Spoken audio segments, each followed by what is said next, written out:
আসসালামু আলাইকুম, স্বাগত জানাচ্ছি আরটিভির রাতের সংবাদে। আপনাদের সাথে আছি ফারজানা তানি।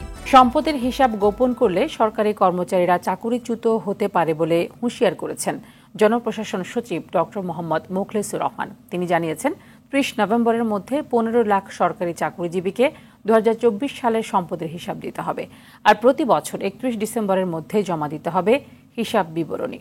সচিবালয়ে আয়োজিত ব্রিফিংয়ে এসব কথা জানান তিনি। রুহুল আমিন তুহিন জানাচ্ছেন বিস্তারিত।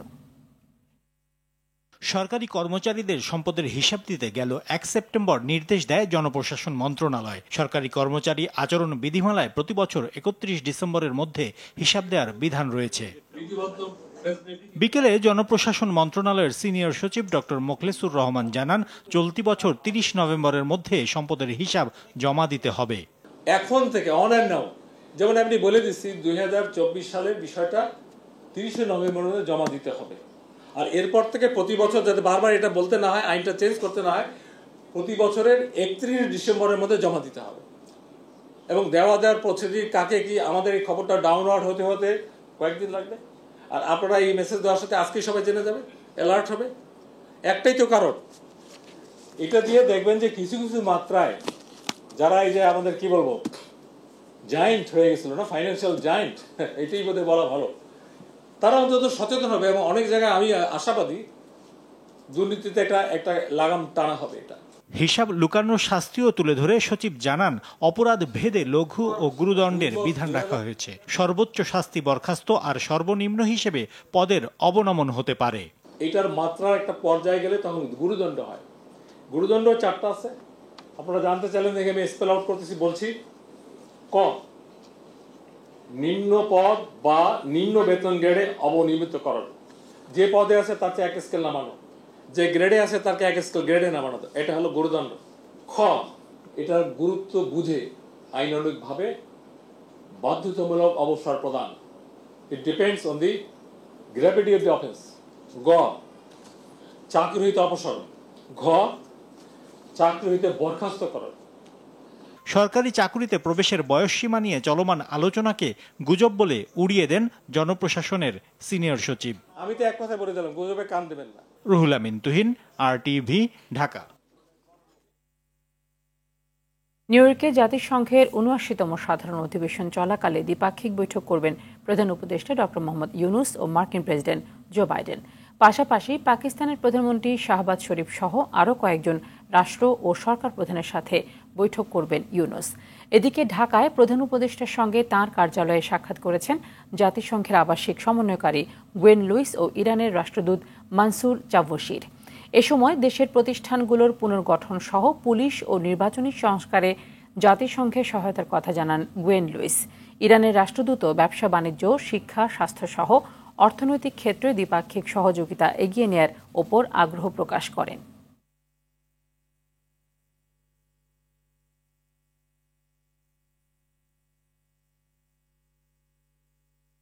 প্রধান উপদেষ্টা অধ্যাপক ডক্টর মোহাম্মদ ইউনুসের সঙ্গে সাক্ষাৎ করেছেন সেনাবাহিনী প্রধান জেনারেল ওয়াকারুজ্জামান।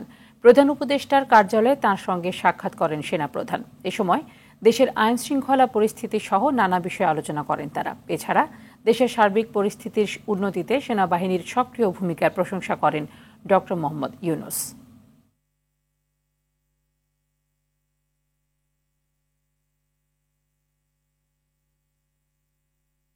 দেশের আইন শৃঙ্খলা পরিস্থিতি নিয়ন্ত্রণে সেনাবাহিনীর চ্যালেঞ্জ কম নয়, তবে মোকাবেলার সক্ষমতা আছে। সেনাবাহিনীর সদস্যদের নির্বাহী ম্যাজিস্ট্রেটের ক্ষমতা দেওয়ার বিষয়টিকে ইতিবাচক দৃষ্টিতে দেখছেন নিরাপত্তা বিশ্লেষকরা। তারা মনে করেন এর ফলে শৃঙ্খলা ফেরানো সহজ হবে। পুলিশ যতদিন সক্রিয় না হচ্ছে ততদিন সেনা সদস্যদের সতর্কতার সঙ্গে দায়িত্ব পালনের পরামর্শ বিশেষজ্ঞদের। আরও জানাচ্ছেন সাদিয়া কানিজ। শেখ হাসিনা সরকার পতনের পর মনোবল হারিয়ে আস্থা সংকটে পুলিশ সদস্যরা। সেই সুযোগে বেড়েছে অপরাধ প্রবণতা, গণপিটুনিতে মৃত্যু, ধর্মীয় স্থাপনায় হামলা, নারীদের উপর আক্রমণ, এমন নানা ঘটনায় উদ্বেগ বাড়ছে। এমন অবস্থায় ১৬ সেপ্টেম্বর থেকে ২ মাসের জন্য সেনাবাহিনীর কমিশনপ্রাপ্ত কর্মকর্তাদের বিশেষ নির্বাহী ম্যাজিস্ট্রেটের ক্ষমতা দেয় সরকার। সেনা সদস্যদের এই ক্ষমতা দেশের অভ্যন্তরীণ সমস্যা সমাধানে ও যথাযথ আইন প্রয়োগের ক্ষেত্রে বড় ভূমিকা রাখবে বলে মত নিরাপত্তা বিশ্লেষক নাইম আশফাকের। আর্মিকে যে কাজটা দেওয়া হয়েছে এটা কাইন্ড অফ কুইক রেন্টালের মতো। আর্মিকে যদি এই ম্যাজিস্ট্রেসি পাওয়ার যদি না দেয়া হয়, তাহলে পুলিশের যে বেসিক যে কাজগুলো আছে, যে কোনো জনকে গ্রেপ্তার করা, যে কোনো জনকে তল্লাশি করা, ওয়ারেন্ট ইস্যু করা, এই সকল কাজগুলো যদি না থাকে, তাহলে যারা সন্ত্রাসী তাদেরকে আইনের আওতায় নিয়ে আসা সম্ভব হবে না। তবে ক্ষমতার অপব্যবহার যেন না হয় সেদিকে সতর্ক থাকার পরামর্শও তার। এখনো কিন্তু ভেস্টেড কোয়ার্টার যারা আছে তারা দেশকে কিন্তু অস্থিতিশীল করার জন্য বিভিন্নভাবে চেষ্টা করবে। সো আর্মিকে ফলস পজিশনে পাঠানোর জন্য বা ফলস পজিশনে ফেলার জন্য কিন্তু কিছু কিছু মহল আছে বা তারা কাজ করে যাচ্ছে এবং করে যাবে। সো ওইটাকে গার্ড যেন করা হয়, কোনো অবস্থাতে যেন মিসইউজ না হয়। সেনা সদস্যরা মব জাস্টিস কিংবা সহিংসতার মতো বিশৃঙ্খল পরিস্থিতি দক্ষতার সঙ্গে মোকাবেলা করবে বলে আশা সাবেক সচিব আবু আলম শহীদ খানের। সুনির্দিষ্ট আইনের ভিত্তিতে তারা কাজ করবেন। আর পুলিশের কাজ কিন্তু অনেক বিস্তৃত। তারা তো কোনো জিডি গ্রহণ করবেন না, তারা কোনো অফিসে বসবেন না। এটা একটা সুনির্দিষ্ট কতগুলো বিধান আছে, সেই বিধান অনুযায়ী তারা মব কন্ট্রোল যে হচ্ছে, যে মবক্রেসি তৈরি হয়েছে, চারিদিকে যে আইন শৃঙ্খলা পরিস্থিতির অবনতি হচ্ছে, আমাদের গার্মেন্টস ইন্ডাস্ট্রিতে যে ডিস্টারবেন্সটা হচ্ছে, এই সব মিলিয়ে এই ডিস্টারবেন্সটা আইন শৃঙ্খলা পরিস্থিতিটাকে ফিরিয়ে আনা, সেটাকে পাকাপোক্ত করা এবং কঠোরভাবে আইন শৃঙ্খলা পরিস্থিতি নিয়ন্ত্রণ করা, এটার জন্য তাদের কাজ করতে হচ্ছে। পুলিশের মনোবল ফেরাতে দেশের মানুষেরও দায়িত্ব আছে বলে মনে করেন তিনি। আর এই 1861 সালের পরে এটা অনেক বড় ধাক্কা, যে তাদের টপে যারা থাকবেন তারা নেতৃত্ব দিয়ে তাদেরকে সামনে নিয়ে আসবেন এবং তাদেরকে তাদের দায়িত্ব পালনে উৎসাহিত করবেন। এবং আরও যেটা বেশি প্রয়োজন সেটা হলো আমাদের সাপোর্ট। আমি বলছি যে জনগণের সমর্থন, কেন পুলিশ ছাড়া কিন্তু আমরা চলতে পারবো না, এটা প্রমাণিত হয়ে গেছে। সেনা সদস্যদের পাশে পুলিশ সদস্যরাও নিজ দায়িত্ব পালন করবেন। এক্ষেত্রে বিরোধ তৈরির সুযোগ দেখছেন না বিশেষজ্ঞরা। সাদিয়া কানিজ, RTV, ঢাকা। বাংলাদেশ ভারত সম্পর্ক আরও দৃঢ়তার সাথে এগিয়ে নেওয়া সহ সীমান্ত হত্যা বন্ধ, পানি বন্টন ও রাষ্ট্রীয় নিরাপত্তা সমস্যা দ্রুত সমাধানে কাজ করছে দিল্লি। বিএনপি প্রতিনিধি দলের সাথে সৌজন্য সাক্ষাতে ভারতীয় হাইকমিশনার প্রণয় বার্মা এই আশ্বাস দিয়েছেন বলে জানিয়েছেন মির্জা ফখরুল ইসলাম আলমগীর। আর যারা দেশের জনগণ, গণতন্ত্র ও সার্বভৌমত্ব নিয়ে খেলা করেছে, ছাত্র জনতার উপর নির্বিচারে গুলি চালিয়েছে, সেই আওয়ামী লীগের রাজনীতি করার কোনো অধিকার নেই বলে মন্তব্য করেছেন হাফিজউদ্দিন আহমদ। রিপোর্ট করছেন জাহিদ রহমান। গুলশান দলীয় চেয়ারপারসনের রাজনৈতিক কার্যালয়ে বিএনপি মহাসচিব মির্জা ফখরুল ইসলাম আলমগীরের সাথে দেখা করেন ঢাকায় নিযুক্ত ভারতীয় হাইকমিশনার প্রণয় ভার্মা ও উপ হাইকমিশনার প্রবণ বাধে। এ সময় বিএনপির স্থায়ী কমিটির সদস্য সালাউদ্দিন আহমেদ, ভাইস চেয়ারম্যান নিতাই রায় চৌধুরী ও আন্তর্জাতিক বিষয়ক সহ কমিটির সদস্য শামা ওবায়েদ উপস্থিত ছিলেন। পানি সমস্যার কথা বলেছি এবং দ্রুত সমাধান হওয়া দরকার, সেই কথাগুলো বলেছি। আমাদের সীমান্তে হত্যা বন্ধ করার প্রয়োজন, সে কথাগুলো আমরা তাদেরকে বলেছি। সিকিউরিটি যে বিষয়টা আছে এই বোথ কান্ট্রিজ, সেটা নিয়ে আমরা কথা বলেছি। তারা বলেছেন যে তারা এই বিষয়গুলো সজাগ এবং তারা চেষ্টা করছেন দ্রুততার সঙ্গে সেই সমস্যাগুলো কিভাবে সমাধান করা যায়। এদিকে জাতীয় প্রেস ক্লাবে এক সেমিনারে বিএনপির স্থায়ী কমিটির সদস্য মেজর অবসরপ্রাপ্ত হাফিজউদ্দিন আহমদ অভিযোগ করেন, ক্ষমতায় থাকতে সবচেয়ে নিকৃষ্ট পথ ব্যবহার করেছেন শেখ হাসিনা, এমনকি ভারতের সামরিক বাহিনীকেও বাংলাদেশে অবস্থানের সুযোগ করে দিয়েছিলেন। যারা এই দেশে গণতন্ত্রকে, স্বাধীনতা অব্যাহত পরে নির্বাসনে পাঠিয়েছেন, যারা রাজপথের সাধারণ মানুষকে খড়কুটার মতো গুলি করে উড়িয়ে দিয়েছেন, যাদের কারণে ভারতীয় সেনাবাহিনীর সদস্যরা বাংলাদেশে অবাধ বিচরণ করেছে, এইভাবে দেশের জনগণের জন্য অবমাননকর এত কর্মকাণ্ড যে রাজনৈতিক দলগুলো, সেই আওয়ামী লীগের বাংলাদেশে রাজনীতি করার কোনো অধিকার নাই বলে আমরা মনে করি। জাতীয়তাবাদী তরুণ দলের প্রতিষ্ঠাবার্ষিকী উপলক্ষে শহীদ প্রেসিডেন্ট জিয়াউর রহমানের সমাধিতে শ্রদ্ধা জানান বিএনপি চেয়ারপারসনের উপদেষ্টা জয়নুল আবদিন ফারুক। ছাত্র জনতার অভ্যুত্থানকে বিতর্কিত করার ষড়যন্ত্র চলছে মন্তব্য করে অনতিবিলম্বে নির্বাচনী ম্যাপ ঘোষণার দাবি জানান। ছাত্র জনতার রক্তে দেওয়া দ্বিতীয় স্বাধীনতা অর্জনকে বিফলে নেওয়ার জন্য ইন্টেরিয়াম গভর্নমেন্টকে অস্বস্তিতে পরিণত করার একটা প্রয়াস চালাচ্ছে বলে দৃশ্যমান মনে হচ্ছে। জাতীয় প্রেস ক্লাবে গণহত্যাকারী স্বৈরাচার খুনি হাসিনার পতন আন্দোলনে আহত ও শহীদদের আত্মার মাগফিরাত কামনায় দোয়া ও আলোচনা সভায় বিএনপির ভাইস চেয়ারম্যান শামসুজ্জামান দুদু বলেন, আওয়ামী ফ্যাসিজম ধ্বংস হয়ে গেছে এটা মনে করা যাবে না। সবাইকে ষড়যন্ত্রের বিরুদ্ধে সতর্ক থাকতে হবে। জাহিদ রহমান, আরটিভি, ঢাকা। বৈষম্য বিরোধী ছাত্র আন্দোলনে যারা নিহত হয়েছেন বাংলাদেশ জামায়াতে ইসলামী তাদের পাশে থাকবে বলে জানিয়েছেন দলটির ঢাকা মহানগর দক্ষিণের আমির নুরুল ইসলাম বুলবুল। তিনি বলেন, সরকারের এখনও শহীদদের তালিকায় তৈরি করতে না পারা দুঃখজনক। বিকেলে জামায়াতে ইসলামী ঢাকা মহানগরী দক্ষিণের কদমতলী জোনের উদ্যোগে রাজধানীর পূর্ব জুরাইন মুরাদপুর ইসলামিয়া আলিম মাদ্রাসা মিলনায়তনে বৈষম্য বিরোধী ছাত্র আন্দোলনের শহীদ পরিবারের সদস্যদের সমবেদনা জ্ঞাপন, দোয়া ও আর্থিক সহায়তা প্রদান অনুষ্ঠানে তিনি এই মন্তব্য করেন।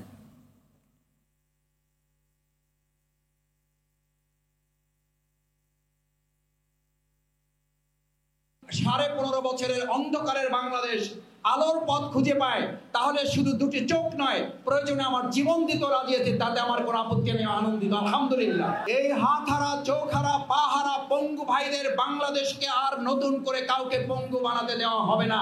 অপশক্তি শেখ হাসিনা রিজিমকে, এই চক্রকে বিদায় দেওয়ার জন্য তারা জীবন দিয়ে জাতির শ্রেষ্ঠ সন্তানে পরিণত হয়েছে। শহীদ পরিবারের সন্তানরা জাতির শ্রেষ্ঠ সন্তান। আমরা রাষ্ট্রের কাছে দাবি জানিয়েছি,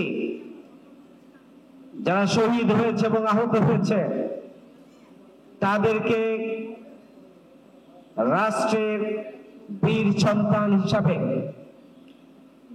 তারা স্বাধীনতার যোদ্ধা হিসাবে তাদেরকে রাষ্ট্রীয় উপাধি দিতে হবে। সরকারের সর্বোচ্চ মহলের সিদ্ধান্তেই ভারতে ইলিশ রফতানি করা হচ্ছে বলে জানিয়েছেন অর্থ ও বাণিজ্য উপদেষ্টা ডক্টর সালেহ উদ্দিন আহমেদ। রোববার বিকেলে সচিবালয়ে সাংবাদিকদের এই কথা জানিয়েছেন তিনি বলেন, যে পরিমাণ রফতানি হয়েছে তা চাঁদপুর ঘাটের একদিনের ইলিশও না। এদিকে ভারতে ইলিশ রফতানির সিদ্ধান্তের সঙ্গে নিজের মন্ত্রণালয়ের কোনো সম্পর্ক নেই জানিয়ে মৎস্য ও প্রাণী সম্পদ উপদেষ্টা ফরিদা আক্তার বলেছেন, ইলিশ রফতানি নিয়ে আগের সিদ্ধান্তে আছেন তিনি। উপদেষ্টা আরও বলেন, রফতানির যে অনুমতি হয়েছে সেটা বাণিজ্য মন্ত্রণালয়ের সিদ্ধান্ত।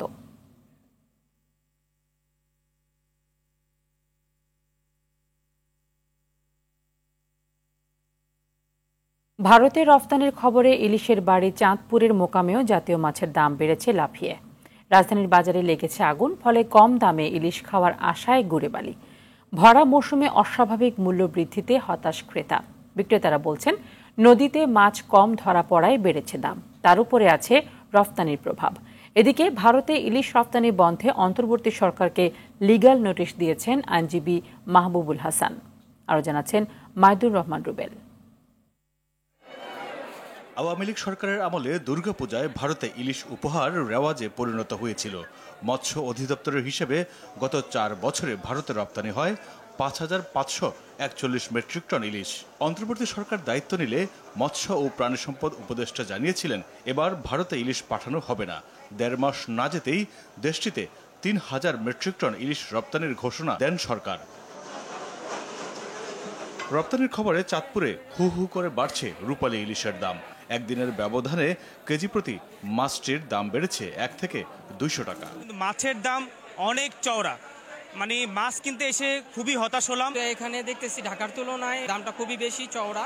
2 দিন আগে যে ইলিশ 15 থেকে 1600 টাকা কেজি দরে বিক্রি হতো, রপ্তানির খবরে রাজধানীর বাজারে তার দাম উঠেছে 1700 থেকে 1800 টাকায়।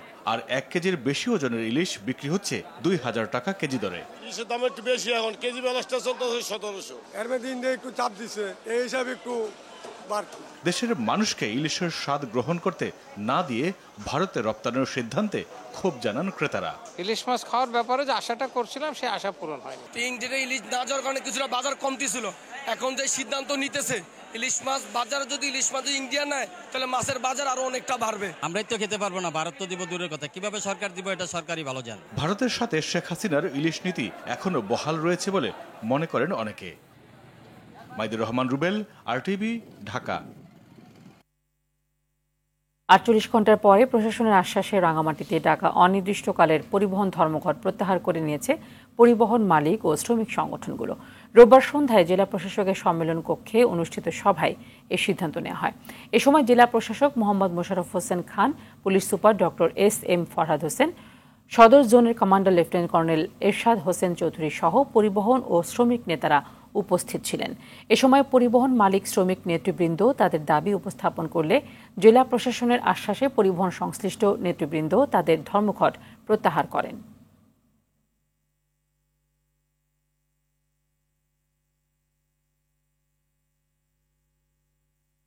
পাহাড় অশান্ত থাকলে কেউ শান্তিতে থাকতে পারবে না বলে মন্তব্য করেছেন অন্তর্বর্তী সরকারের উপদেষ্টা অবসরপ্রাপ্ত brigadier general M Shakhawat Hossain. বরিশালে বাংলাদেশ মেরিন একাডেমি পরিদর্শনকালে সাংবাদিকদের এই কথা বলেন তিনি।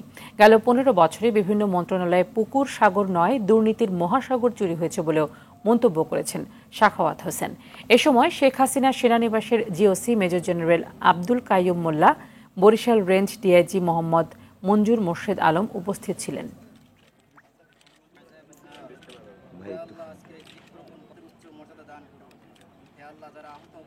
এই লাস্ট 15 বছর যে গভর্নমেন্ট ছিল পুরো সিস্টেম করাপ্ট করে গেছে।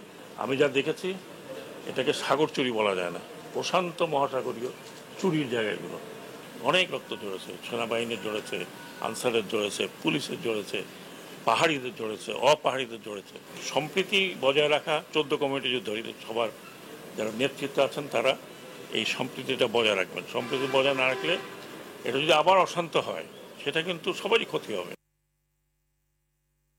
24 ঘন্টায় ডেঙ্গুতে মারা গেছেন 6 জন, এ সময় আক্রান্ত হয়েছেন 926 জন। এ নিয়ে বছরে মোট মৃতের সংখ্যা দাঁড়িয়েছে 131 জনে। আর এ পর্যন্ত হাসপাতালে ভর্তি হয়েছেন 24,034 জন। মৃত্যুর পরিসংখ্যান খানিকটা কমে এলেও সারা দেশে বেড়েই চলেছে ডেঙ্গু আক্রান্ত রোগীর সংখ্যা। গড়ে প্রতিদিন রোগী ভর্তির সংখ্যা 489 জন। এদিকে রাজধানীর বিভিন্ন হাসপাতালে বাড়তি রোগীর চাপে খানিকটা হিমশিম খেতে হচ্ছে হাসপাতাল কর্তৃপক্ষ আর চিকিৎসকদের। অন্যদিকে রোগীর স্বজনদের অভিযোগ, চলতি বছর মশা নিধনে কার্যকর কোনো পদক্ষেপ না নেয় বেড়ে চলেছে মশার উৎপাত, বাড়ছে ডেঙ্গু আক্রান্ত রোগীর পরিসংখ্যান।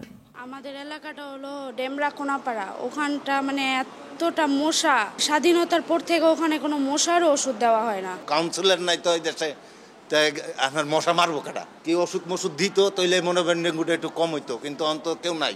আমার সন্দেহ হচ্ছে যে আমার বাসার থেকেই হয় নাই, হয়তো বাইরে খেলাধুলা করে। মা হিসেবে সব মাদেরকেই বলতেছি সবাই যেন সতর্ক থাকে বাচ্চাদেরকে নিয়ে। গত মাসের তুলনায় তো দ্বিগুণের চেয়েও বেশি, 3-4 গুণ হয়ে গিয়েছে। নিচের দিকে স্টাফের স্বল্পতা আছে, specially cleaner and ward boy, এগুলো স্বল্পতা আছে। মেডিকেল অফিসার আমরা রিসেন্টলি গত সপ্তাহে বেশ কিছু মেডিকেল অফিসার পেয়েছি এবং আমরা চেষ্টা করছি আরও চিকিৎসকের সংখ্যা, নার্সের সংখ্যা বাড়ানোর জন্য। রাতের সংবাদ এ পর্যন্তই। সবশেষ সংবাদ জানতে যে কোনো মোবাইল ফোন থেকে 24141 নম্বরে ডায়াল করুন। মধ্যরাতের সংবাদ রাত 1টায় দেখার আমন্ত্রণ রইল। ধন্যবাদ সবাইকে।